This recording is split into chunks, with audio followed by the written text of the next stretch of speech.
पाकिस्तान में सबसे ज़्यादा अगर समाजी तंजीमों की जंग है वो तो कराची में। क्या कराची ऐसा कोई चमक दमक है या ऐसा कोई नहीं सोने की खान है कि समाजी तंजीमों की जंग कराची में देखें, रहती है? इसमें तो कोई दो राय नहीं, कराची सोने की कान है।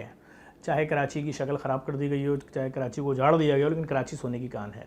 कराची वालों के दिल बहुत नरम है। पाकिस्तान में जब भी कोई मुश्किल आई, चाहे 2005 का ज़लज़ला हो, चाहे 2010-11 का सैलाब हो, चाहे हीट स्ट्रोक हो, चाहे कोविड हो, डोनेशन जो कराची देता है, जो कराची में रहने वाला शख्स देता है, वो जज्बा मैं समझता हूँ पूरी दुनिया में कहीं नहीं है, पूरे वर्ल्ड में कहीं नहीं है। अक्सर उन्हीं डोनर की बात करें, उन सेठों की बात करें तो यही इन्हीं कराची के लोगों के, इन्हीं सिंध के अवाम, इसी पाकिस्तान के अवाम से पैसे लेते हैं और अपने प्रोजेक्ट ज़्यादातर डिलीवर नहीं करते, जहाँ उसमें हेरा फेरी, मिलावट और बहुत सारी 90% मामला होते हैं, मगर वो सारी चीज़ें डिलीवर ना करके लोगों का ही पैसा फिर दिखावा क्यों करते हैं? फिर आप उस दिखावे के पीछे क्यों पीछे खड़े होते हैं? मैं एक चैरिटी ऑर्गेनाइजेशन हूँ। मेरे पास आप आके अगर मुझसे बोलेंगे कि भाई मैं ये पैसा इन 1200 यतीम बच्चों को खाना खिलाना चाहता हूँ, मेरा ये राइट ही नहीं है कि मैं आपसे ये सवाल करूं कि आपने क्या कमाया, क्या नहीं कमाया, कैसे कमाया। आपने मुझे पाकिस्तान के कानून के मुताबिक पाकिस्तान के एक बैंक का चेक दिया, आप FBR रजिस्टर्ड हो, रियासती इदारे आपको जानते हैं। मैंने पाकिस्तान के जितने भी कानून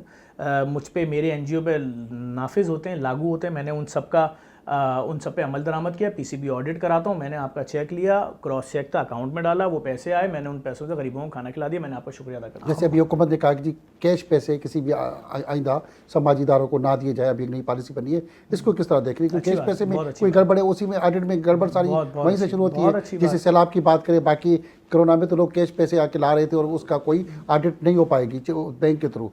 जितना स्ट्रीमलाइन कर सकते हैं इन चीज़ों को करना चाहिए, और जितना स्ट्रीमलाइन होगा उतनी मुल्क की इज्जत भी होगी, स्टेट की, और जो यहाँ पर जितने इदारे काम कर रहे हैं वो अपने आप को महफूज समझेंगे। बाहर बैठा हुआ डोनर जो है, जो Pakistani, America, London, Canada, Italy, France बैठा है, उसका कॉन्फिडेंस लेवल बहुत बढ़ेगा कि हम जिन इदारों के साथ काम कर रहे हैं इनकी लाइन कहीं ऐसा तो नहीं है ज़्यादातर डोनर टैक्स जो होती है वो टैक्स में समाजी तंजीमों को CSR के नाम पे टैक्स की छूट है समाजी तंजीमों को, अब वो पॉलिसी तब्दील भी हो रही है। क्या वो अपनी टैक्स तो चोरी नहीं कर रहा, टैक्स तो नहीं बचा रहा कि NGO को दे के उल्टा पब्लिसिटी करके CSR कर रहा है, वेलफेयर कर रहा है? ऐसा तो नहीं हो रहा कि उसमें आप तो हिस्सेदार नहीं बन रहे? मेरे इल्म में ऐसा नहीं है, और अगर रियासत ने इस चीज़ की इजाज़त दी हुई है तो लोगों को करना चाहिए। करें, सपोर्ट करें, समाजी इदारों को भी सपोर्ट करें।